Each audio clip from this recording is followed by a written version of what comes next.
Okay, we're going to continue in Proverbs here. Before I do, I want to talk about your reputation. Your reputation. That's what I want to talk about. Look at how beautiful that is here this morning. Stunning. I want to talk about your reputation. The Bible actually says your reputation is one of the most valuable things you possess. Now, you know, that's one of the things I really like about Jesus. All the best things that the Lord God, the Father, gives you are free. God gives you a good reputation. You have to earn a bad reputation. God made you perfect. You're a sinner, but he made Adam and Eve perfect and we sinned, but you have to earn a bad reputation. Now, let me tell you about reputation. I live in a town of about 10,000 people. And I have never spoken to probably 9,000 of them. I probably have spoken to 1,000 because I've been here 22 years.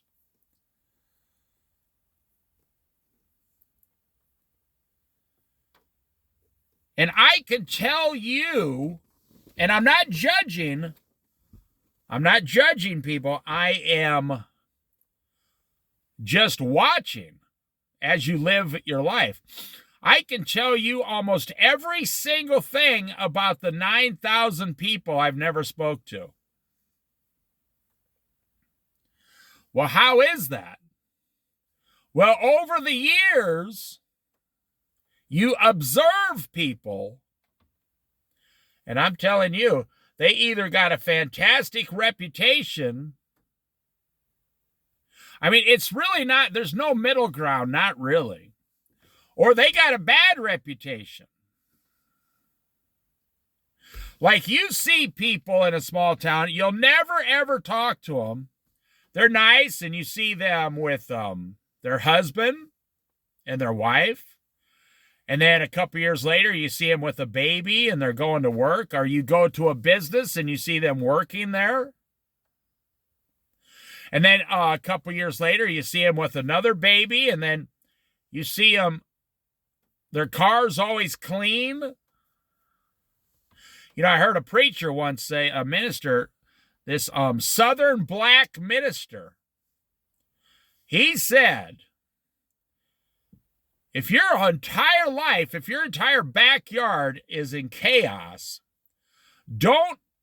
he said, please do not tell your neighbors you're a Christian.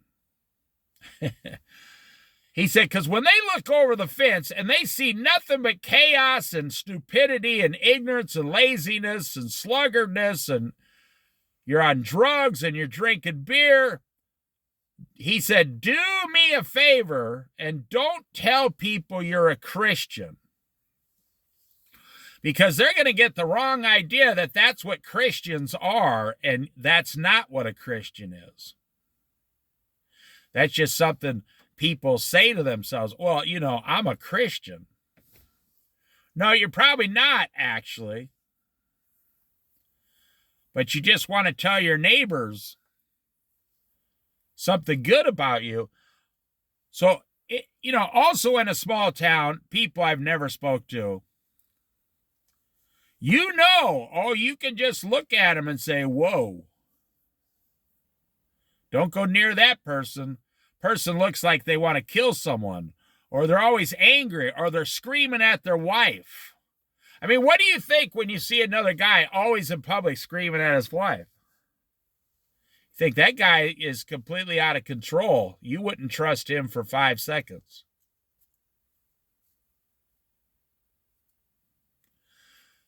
You know, I just went to a grocery store here and talked to a guy. This guy at this grocery store has such an amazingly stellar reputation. And I'm not making that up. Everybody who knows him says it. They know where he lives, everything. He's a cashier. And, you know, my total came up like $35 or whatever. I said, "You mean $2,000?" Because he said 2,000 pennies or something. I don't know. He was making a joke with me. He goes, "Yeah, give me $2,000." And then he said, "Well, I'd probably just put it in the bank for you." He said, "Because I feel guilty." That guy has a good reputation. He can't even make a joke about taking your money.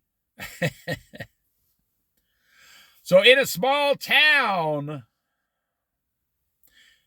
now I don't know which verse we're going to study next. I have no idea. Maybe we'll talk about this a little bit.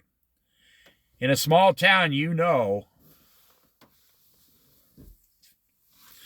So in a small town, you know every single person's reputation. Oh, yeah. And I know people have problems once in a while, but overall, over 40 years, I mean, you might even have 10 years worth of problems. But then you have 30 or 40 years worth of a good life. And that far outweighs any problems you've ever created for yourself.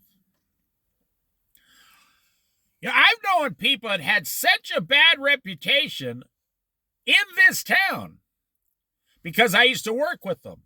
You know, in a town this size, 10,000, they're literally, if you can't work at the hospital, I mean, you got to be a nurse, a doctor, you got to be trained. And you can't work at one of the nursing homes because you can't be around sick people dying all day. There's really only about 10 jobs in this town. You're going to be a waiter, a grocery store,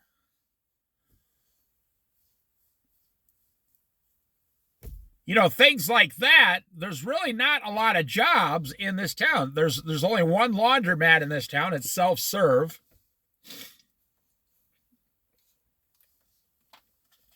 Most people here work at the grocery store or the big Fred Meyer, that's the grocery store. Not a lot of people work at the Buy Mart. That's employee-owned now, and they're not that busy all the time anyway.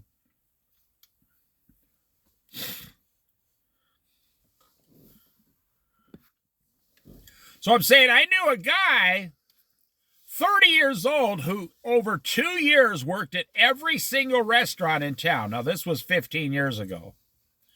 He worked at every single restaurant in town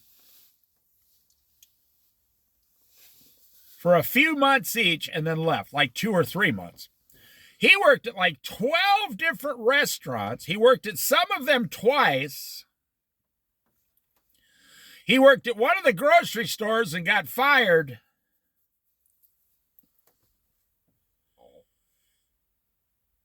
He said, "I'm going back to California."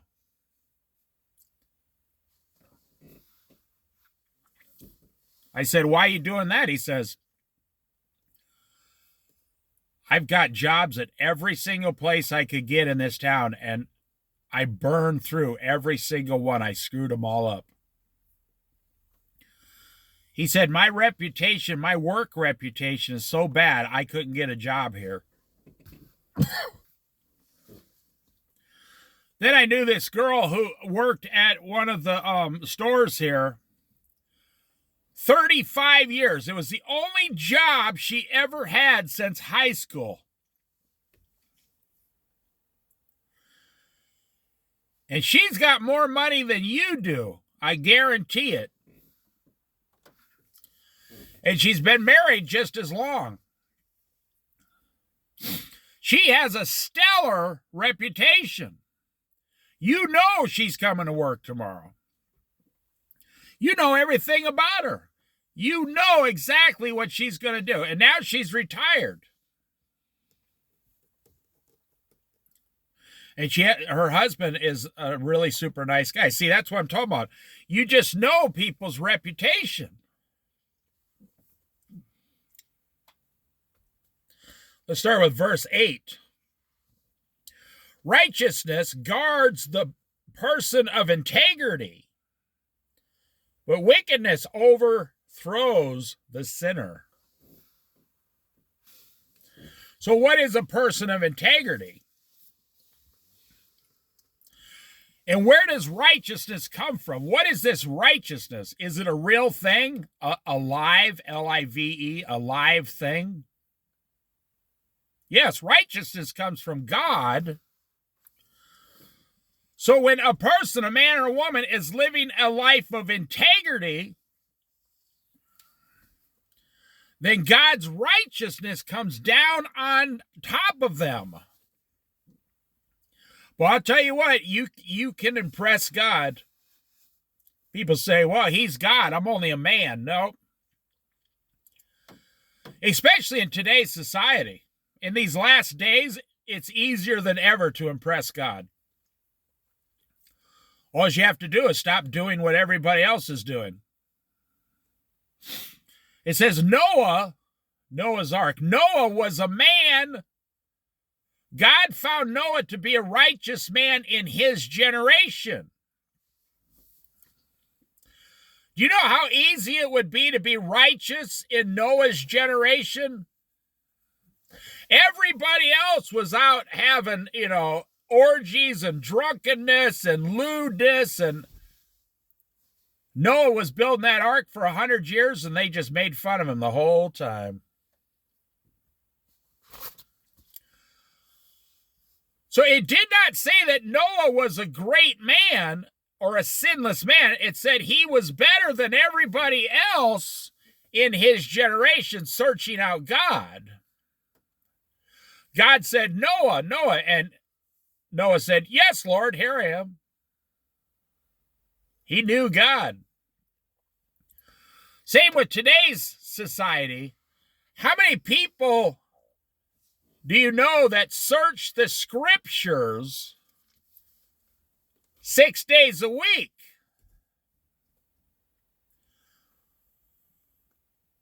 But you have to live it too. You can't just search them, you have to live them out. So really, verse 6, I said 8, it's verse 6. Righteousness guards the person of integrity. God's righteousness comes down on a person of integrity. Are you striving to be a person of integrity?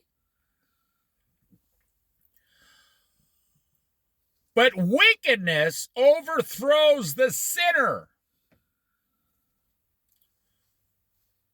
Like my friend. He burned through every job in this town and had to leave.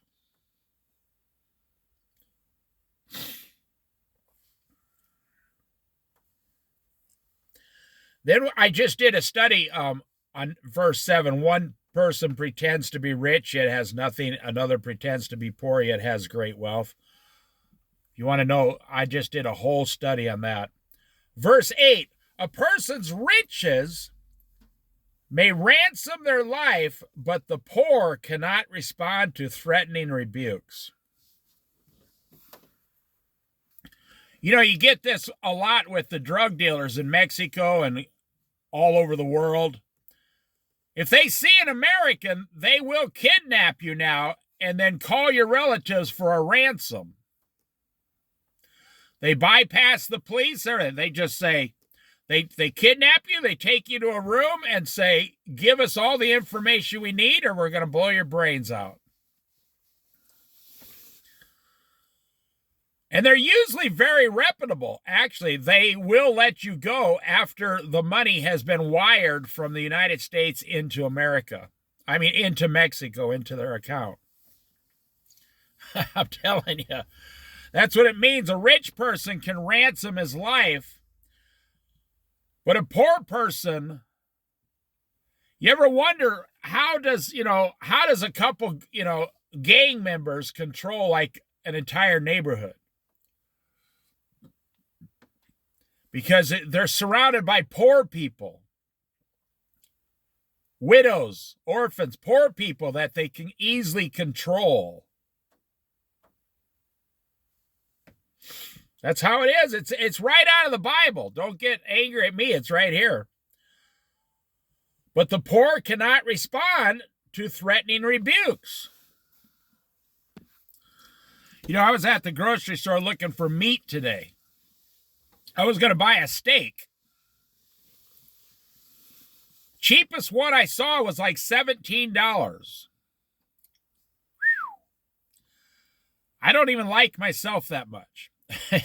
I wouldn't spend $17 on something you're going to eat and then it goes away. No. No, I go down and buy a nice pocket knife or something for $17. I've cut back meat 95% because of the price now. And I'm telling you, the meat don't look that good. You go to the store, it's all just fat through and through and through. Americans are changing. Halloween's going to be down. Christmas is going to be down. People have stopped, well, at least out here on the coast, I'll tell you what, you go to the grocery store and it's not busy anymore like it was last year. Everyone's cutting back. They don't trust whoever wins the presidential election in 3 weeks. They don't trust either side. So they're going to hold on to their money. You know, I saw in Coos Bay a 2025 brand new truck now is now lower priced than the 22, the 23s, and the 24s because of inflation. And they're saying our 25s are cheaper than the last 3 years priced up.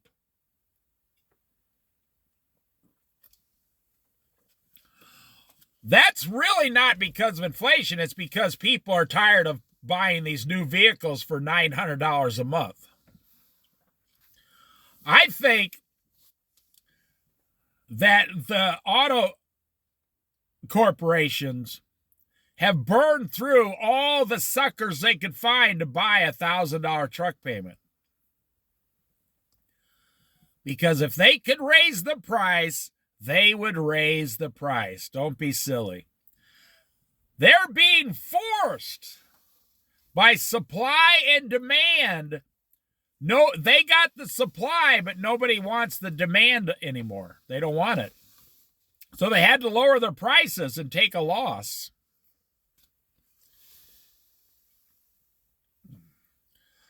The light of the righteousness shines brightly. The light of the righteous shines brightly, but the lamp of the wicked is snuffed out. You know, I say this, I said I could end this Bible study right here, but I'm going to keep going.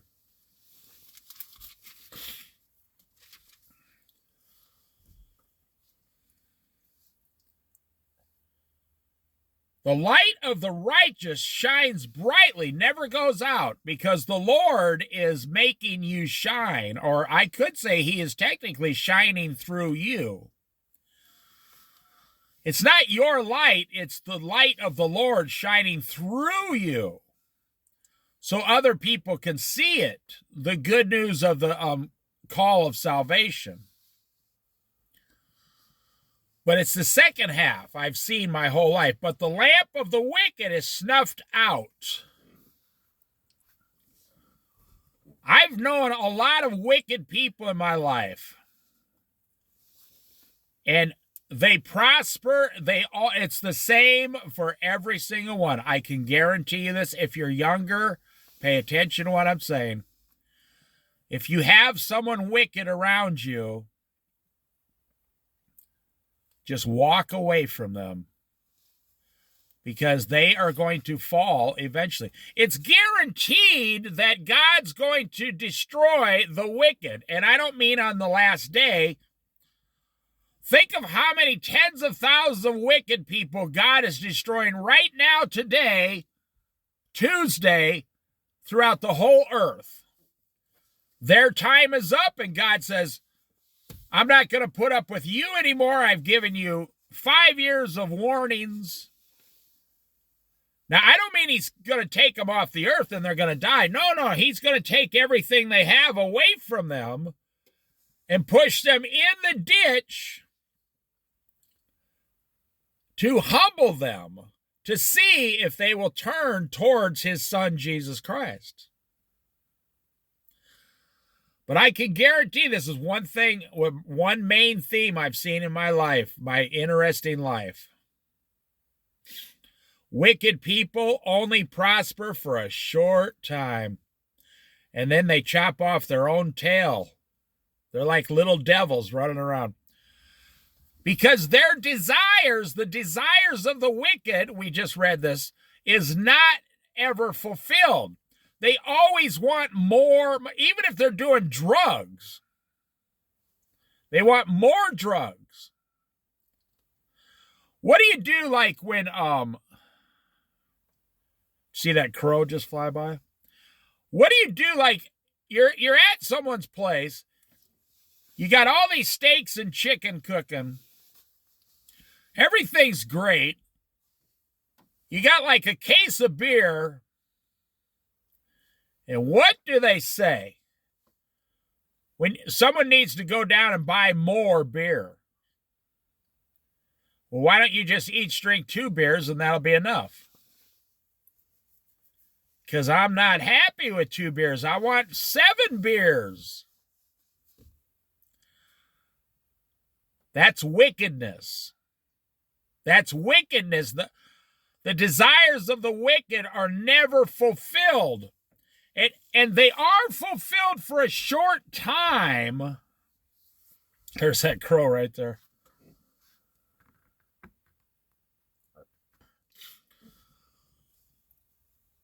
But their wickedness comes up before the Lord.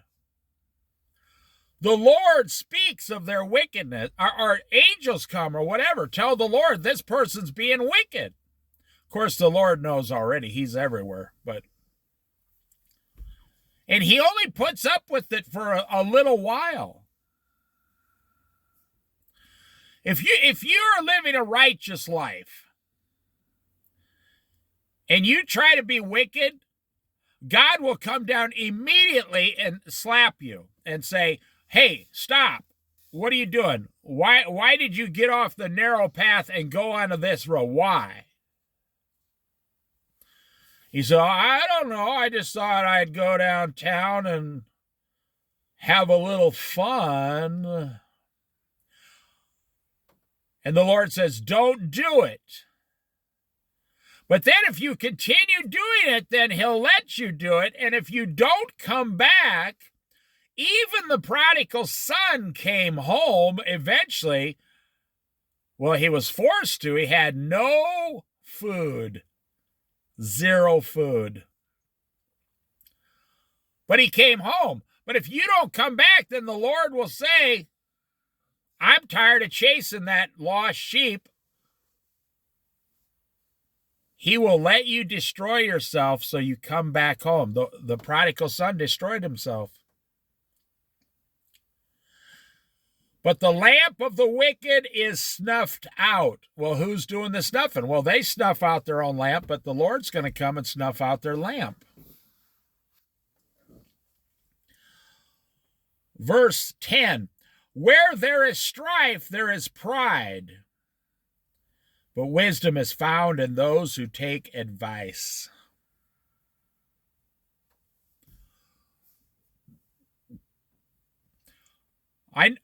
What it's saying is every time you get angry, it's pride.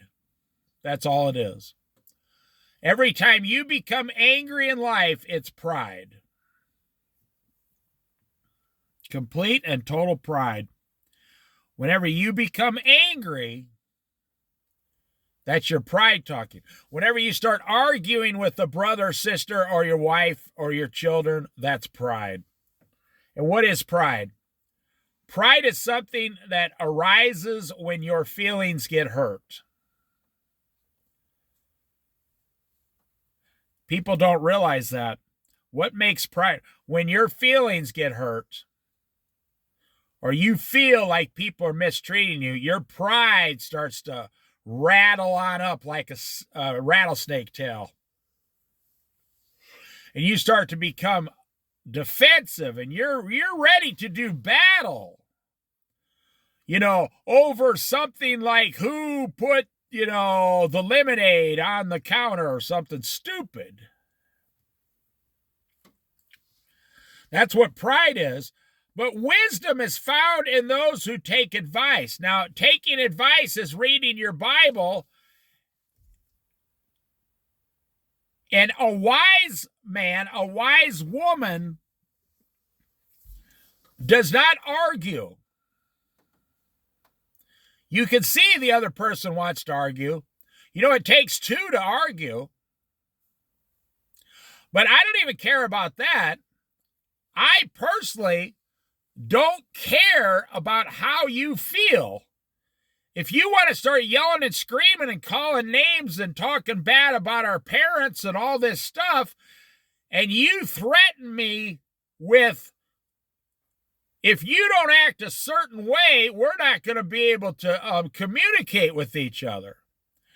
And I wasn't doing anything but standing there talking about Jesus, then I'm just going to walk away from that person, you see. I'm just giving you examples. I'll just walk away.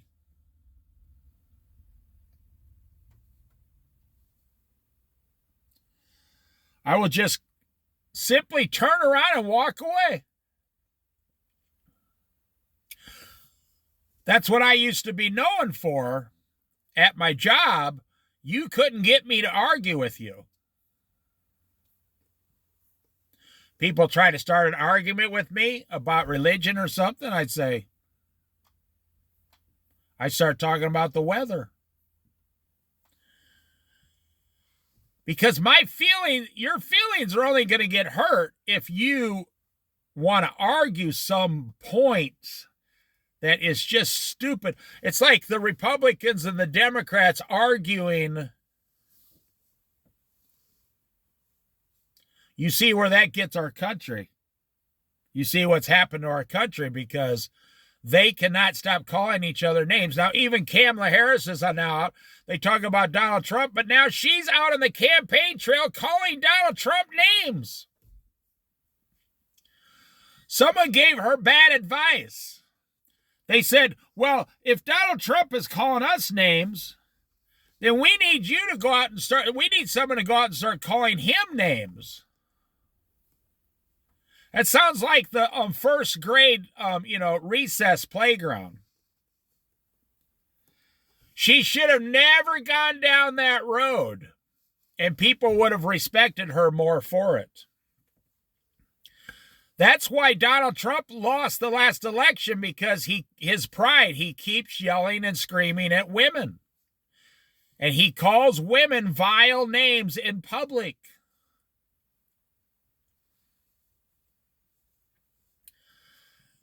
Dishonest money dwindles away, but whoever gathers money little by little makes it grow. Now, right here, I'm going to end right here. You want to know how to be rich in life? Financially rich? Whoever gathers money little by little makes it grow. It doesn't say invest. It doesn't say stock market. It doesn't say a CD, 401k, a house payment. It simply says, whoever gathers money little by little makes that money grow. Whoever does this will always have more than enough. It's when you start spending exactly what you bring home, you never get ahead. You're not gathering money, you're spending money.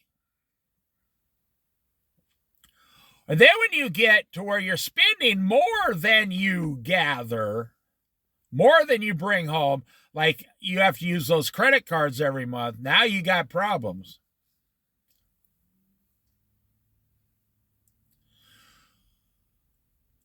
I know someone who has an investment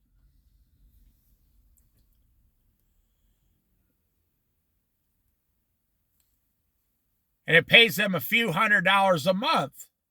And I tell them, you don't have anything.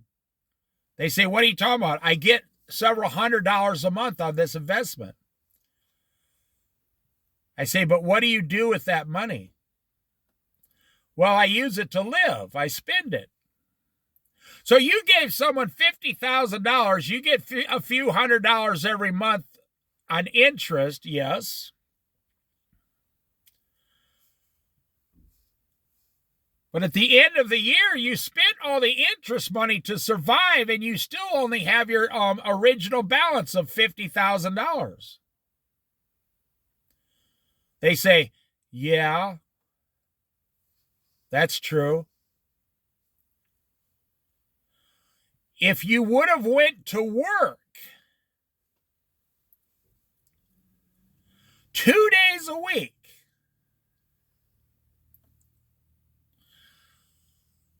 you could use that money to live for a month, and then the interest money you were making, you would never touch, and it would grow little by little by little. But as it is now, you see, if I give you, well, it's like your child. It doesn't matter. You give your child $10, they spend $10. You give your child $100, they'll spend $100. This is actually a great debate amongst Christians. Well, the Bible says we're not supposed to worry about tomorrow. But it didn't say you're not supposed to plan for tomorrow. Only an idiot would not plan for his family's future in case something happened to the idiot, the head of the household. Only a lazy person would not. Anyone who spends everything they get will always be poor.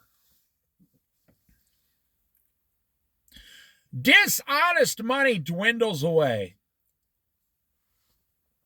I've never once met a person who got their money dishonestly and they still have the money.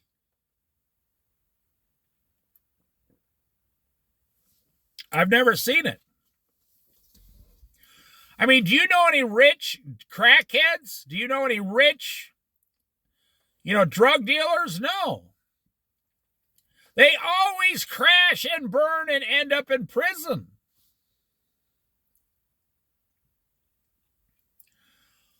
I knew a guy who was making $10,000 a month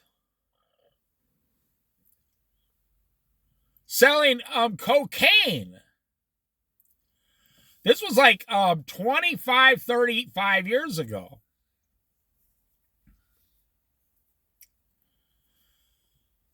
And boy, he was living high on the hog for about 18 months. And then he went to jail for 18 months. And I asked him, I said, I'm just curious, how much of that money do you have left? He goes, I don't have any money. He said, the lifestyle, the cocaine took all my money. He said, I blew through 10 grand a month like drinking water. I personally have never met a person who has got their money dishonestly and the Lord let them or allowed them to keep it. I've never met them to my... You see, I'm going to end this here with whoever gathers money little by little makes it grow. This is the answer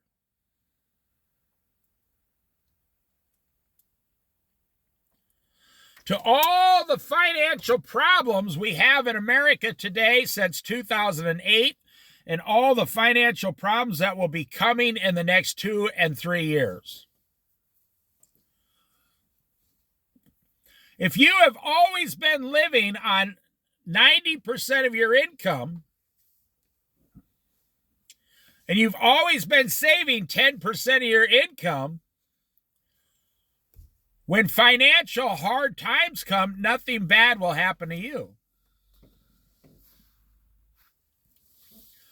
See, it's starting to rain out. And look, that fog just came right in on that lake off the ocean. On the ocean, we get fog in the afternoon. Most people just get it in the morning. We get it in the afternoon, too. Every once in a while, a fog will set in the afternoon and just, you won't even know what time of day it is. It's just foggy the whole day until dark. It's really kind of mysterious and romantic, actually. So anyways, your answer is not to invest into a 401k or a house or a stock market. Your answer is to, I've said this before, invest into yourself little by little by little, and God will make you grow over time as a wealthy person. But here's something God has to do so you do not destroy yourself. God will make you grow over time as a wealthy person, but also give you wisdom over time so you do not destroy yourself when you get the money. A lot of people have a couple $100,000, but they have no wisdom. They have no idea what to do. I told you this story before. I knew a woman who got $4 million, and 3 years later, she was working as a cashier. I knew another guy who won $4 million on the lottery or something, and like 6 years later, he hung himself so his wife could get the insurance money to pay off the house. True story. They say 50% of all people who win a large sum on the lottery end up destroying their entire lives. What do we want in today's society? Well, we want money, and we want it quickly. We want it fast, like the internet, like YouTube, Google, like TikTok. You want to push a button and get $1 million, or 1 million views, or 1 million likes. I mean, people are addicted to it. You see a video and they go, if this video gets 10,000 likes, I will donate $1,000 to the children's hospital. Maybe they will, but you have to pay $1,000 to get some likes on a video? That is a sad and depressing life, my friend. You say, what do you do with your money? Well, I buy likes on YouTube. I use my money to buy likes on YouTube so my videos go higher and I make more money, but then I give the money away so I can be popular.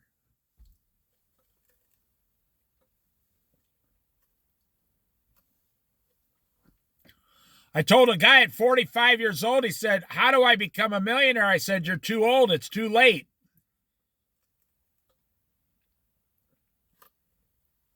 You should concentrate on Jesus only. He became offended. What do you mean it's too late? You can only become a millionaire with Christ little by little by little.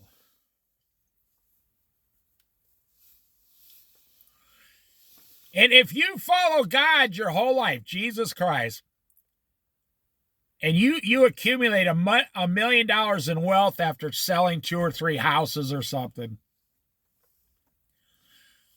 what are you going to do with the $1 million? You're not going to. How do you know God's not going to say, I want you to give the whole $1 million back to me? Then you're going to be all depressed about it.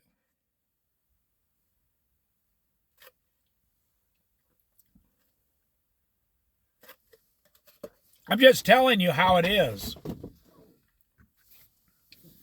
We live in a time now, everybody wants the money, but they don't want the work.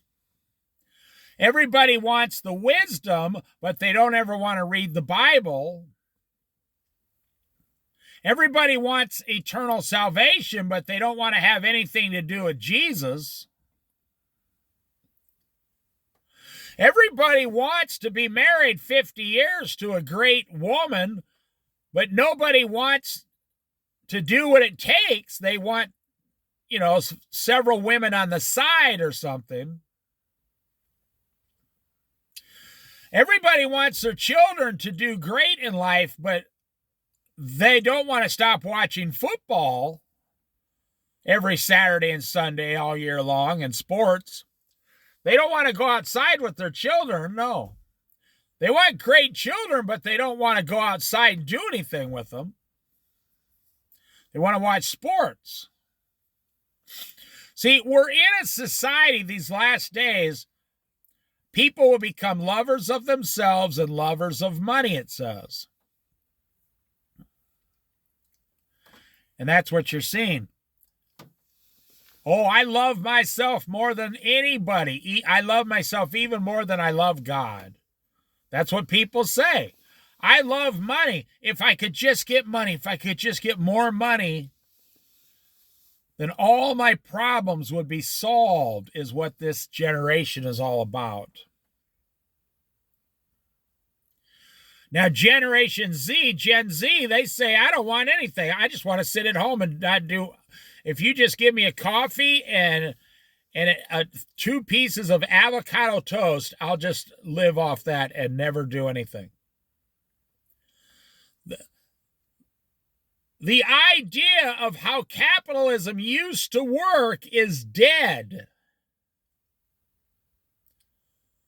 We have somewhat of a capitalism society still, but the way capitalism was originally designed to work, you buy a house in your early 20s, you sell it in your late 50s, you cash out, you got some stock market things, you cash out. When you retire, you go and buy a small 2-bedroom condo for about $80,000 in case your grandchildren want to visit or something. You buy a small 2-bedroom condo and you retire in that one area and you live the rest of your life. You get 2 Social Security checks, plus you have like $300,000 cash on the side. And when you die, you still have $150,000 left. You divide it between your children as an inheritance. That is capitalism. That's how it works. Capitalism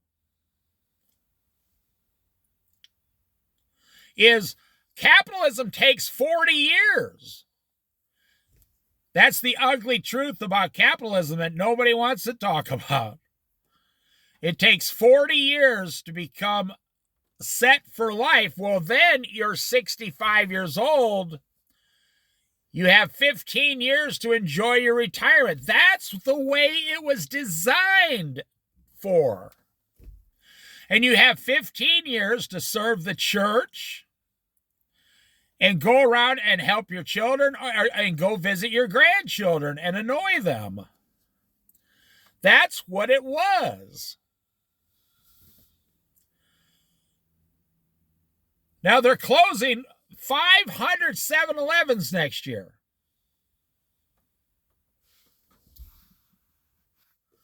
So Walgreens just announced they're going to be closing 1,200 stores in the next 3 years.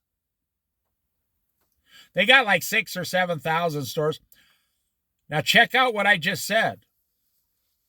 You think fast capitalism is your answer, but it's not. I'm here to tell you it's not.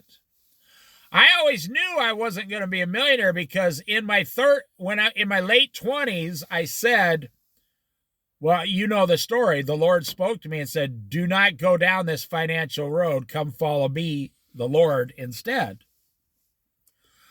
And I knew that if I did not start in my late 20s, then I would never be a millionaire because it takes 30 years to become a millionaire.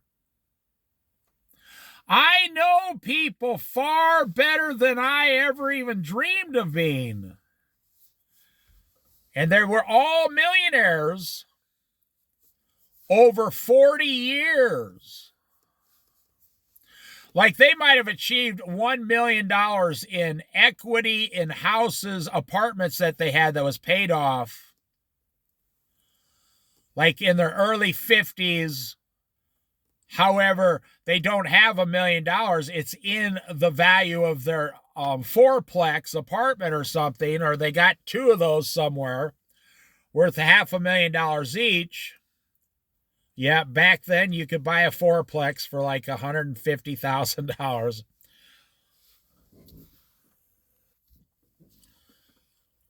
They didn't have $1 million. What they had was like a $4,000 or $5,000 a month income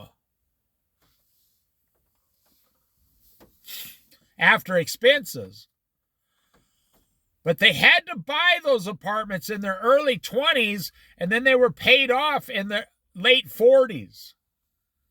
Now, they didn't pay, the tenants, the rental people paid them off if everything went correctly.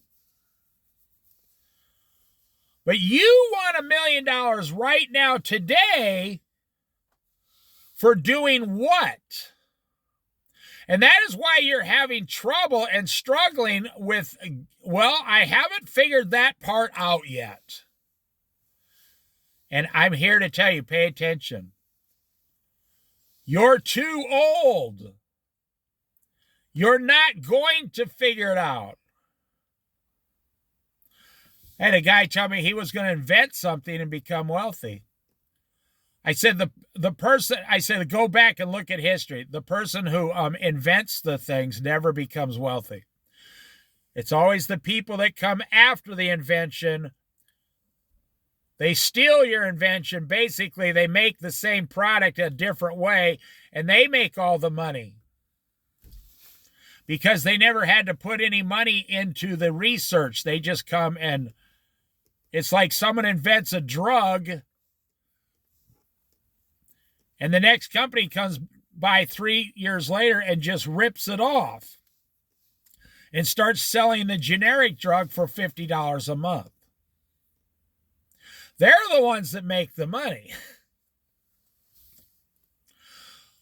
So in this society, we say, well, I look at YouTube all the time. And 18-year-olds are making millions of dollars. Yeah, there is a handful of them doing that. There's 8 billion people on the earth. And there's only like 1,000 millionaires on YouTube out of 8 billion people.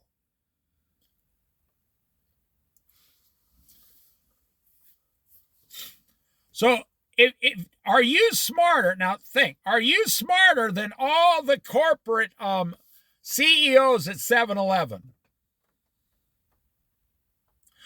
You guys listen to the government, the news. Oh, everything's great.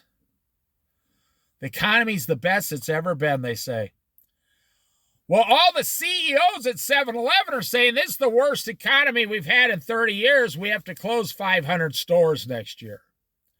All the CEOs and vice presidents at Walgreens say this is the worst economy we've ever seen in 30 years. We have to close 1,200 stores in 3 years, which will end up being 1,800 stores. You watch over 5 years.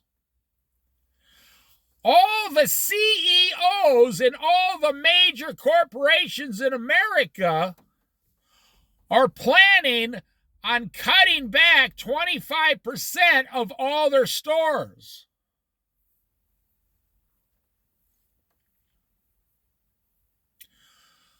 And then you're saying, oh yeah, I'm in the stock market. That'll never go down. The stock market will never go down. It'll always just keep climbing and climbing. They're already telling you in the next 3 years, we're closing 1,500 stores. So if you take all the companies in America, Big Lots is going out of business. You take all the corporations across America, and if they all cut back 5% in the next 3 years, We're going to see the largest collapse since the Great Depression in America. Just 5%, you will see a worldwide economic collapse. Now, there's something that the Democrats never want to admit. We need to tax the rich more and more and more. And Rush Limbaugh used to talk about this. Well, what happens when that rich guy takes all his money, puts it into the bank, and then he stops working and he retires and buys a seclusive, deserted island and lives on it? And this guy was investing $10 billion a year into America, and now he's like, nah, just close up, we're done. That's what happened at the Great Depression. You can look it up. I know a lot about the history of the Great Depression.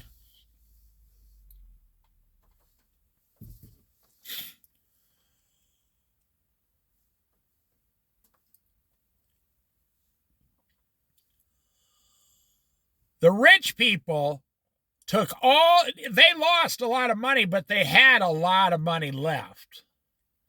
They took all of it and said, we'll come back when the country recovers and the government can guarantee certain things. Then we'll start reinvesting our money back in. All the money being invested after the Great Depression was government money. The highway system, the dams, the bridges. The same thing is about to happen to America right now. The second Great Depression, when all the rich people pick their money. If you tell me as a multi-billionaire, we're going to raise your taxes to 35% federal, and then with the state and corporate and all this stuff, you're going to pay 65% tax on everything you do. And that doesn't even count if you made a profit or not, or you paid your employees or anything. So the rich guy's going to say, well, I'm going to take my $30 billion and go home. I'll just set my $30 billion in the bank, and I'll wait until things are better off in this country to my advantage as a billionaire. And I'm telling you, it only takes a handful of those people to stop investing into America. Why do you think Donald Trump is screaming, we need more investment in America? Because he knows all his friends are the billionaires. He knows if my billionaire friends pick up their wagon and go home, Americans are screwed. If your boss decided tomorrow it's no longer worth coming to work, I'm going to close this, sell everything, and retire, damned be all the employees, I'm going home. I got $50 million in the bank, I'm going home. Well, what's going to happen to those 30,000 employees? And when you start talking about, when stores start throwing out publicly on the news, we're going to close, they're only doing this for the shareholders. We're going to close this many 100 stores. This place said, we're going to close this many 1,000 stores. What do you think America's going to look like in 2 years, in 2026?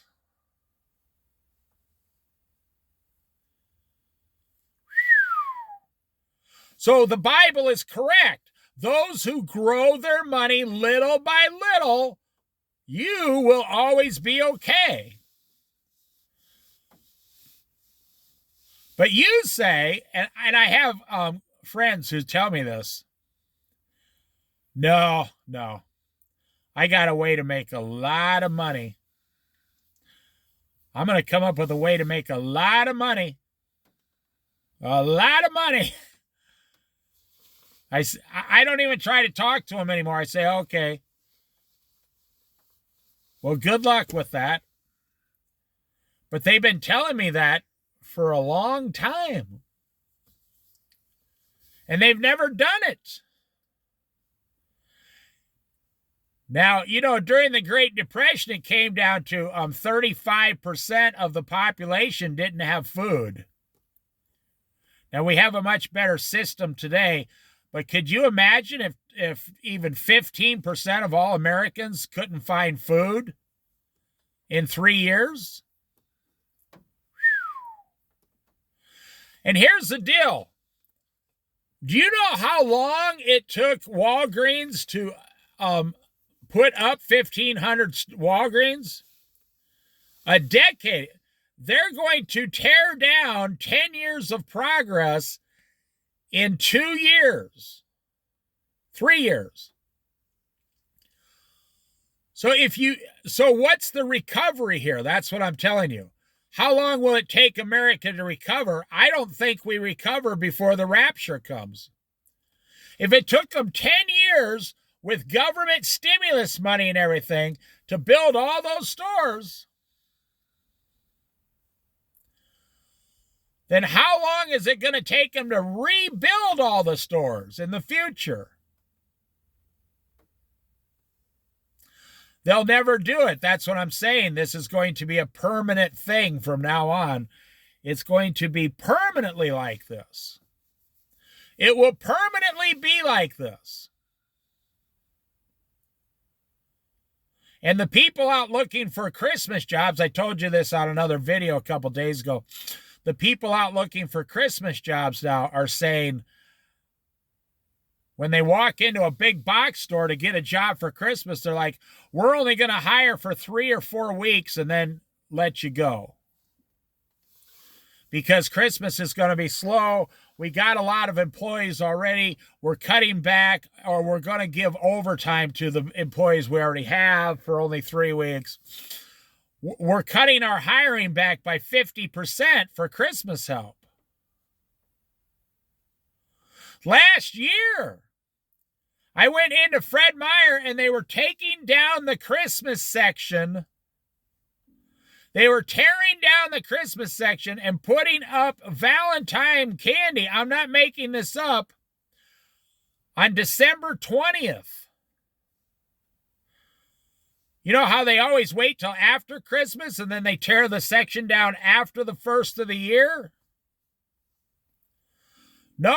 They said, nope, this stuff's not selling, and they marked it all 50% off and put it in a corner of the store and started trying to sell Valentine's candy. Some of you might have gotten Valentine's candy for Christmas last year.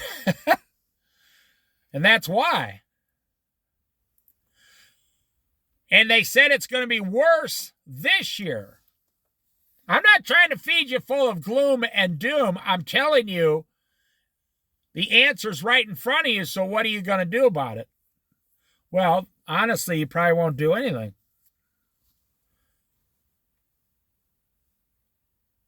I've found more this year than any other year in my life. I'm going to say this and then the video's done.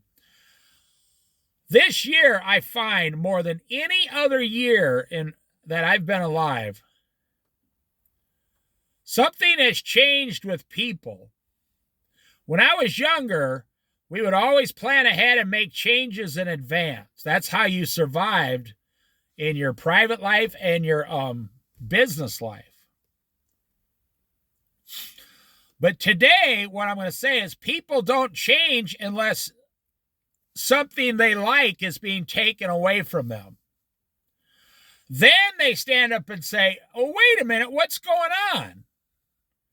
If their car is taken away, or their credit cards are taken away, or their house is taken away, or they have to go down and file for unemployment, they lost their job, or they're going to have to, they can't find a used car for under $8,000, and they don't have any money, something has to be ripped away from them, and then they think about getting involved to change. Not really to change, but just to find out what's going on.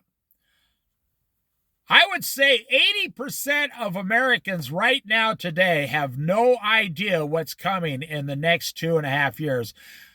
If you said to someone, did you hear about 7-Eleven? They'd say, no. Why? What?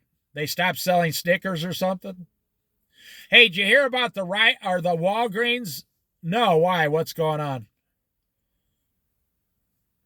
And people say, well, they're not going to close my store, are they? That's where I get my Doritos potato chips. I got to get my Doritos, man. That's how far down the wrong path people are. They don't even know what's happening. And Jesus talked about this. In the last days, it'll be exactly like the days of Noah. People will be going along, eating, drinking, getting married, being given away in marriage, and they won't even know there's a flood coming. And in 1 hour, God told Noah, get on the ark and seal it up with the pitch. And he did. And the rain started coming, and the water started coming out of the ground up. God brought all the water in the ground up to the surface and started flooding everything.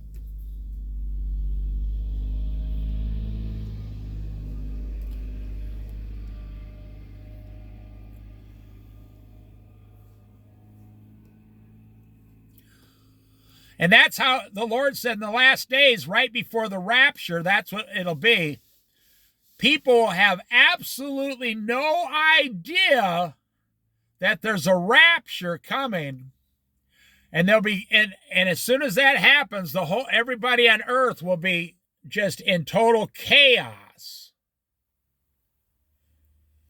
I mean, all hell will break loose. All the financial systems will collapse. There will be tens of millions of wrecks. Airplanes will be falling out of the sky. Trains will be leaving the tracks. There will be chemical explosions all over the world. Some third world country might think it's a war and start sending off nuclear weapons. Oh, yeah. And that's what I see. People have no idea what's coming, like in the days of Noah with the flood. They have absolutely no idea that there's a rapture coming, and they're just going about it. Oh, look. Oh, look at that. It's a new Starbucks. Oh, my gosh. I'm going to go in there and try it. I bet it's way different than the other Starbucks. So, yeah, that's what people are doing. They're completely, they're not following Jesus. Even the Christians have stopped reading the Bible and following Jesus. I listened to 3 preachers this morning for a half hour each. And I don't know if it was a coincidence or they all got together or what. All 3 of them talked about the same thing. The people in their own church are not reading the Bible. So even the Christians have stopped following Jesus and reading the Bible. I spoke to a Christian about 3 months ago, and you know what they told me? They don't believe any of this stuff is going to happen in our lifetime. They think that the rapture could be even 100 years away from right now. And I told that brother, I said, that brother Christian, I said, oh man, you are out of it. The rapture is going to happen within the next few years. And I could tell they're so involved in the world that whatever I was saying just went right through them. Wealth can only be gotten little by little because God said so. That's the only answer you need, because God said so. I bet most of you don't even know how to grow a bucket of potatoes in your backyard.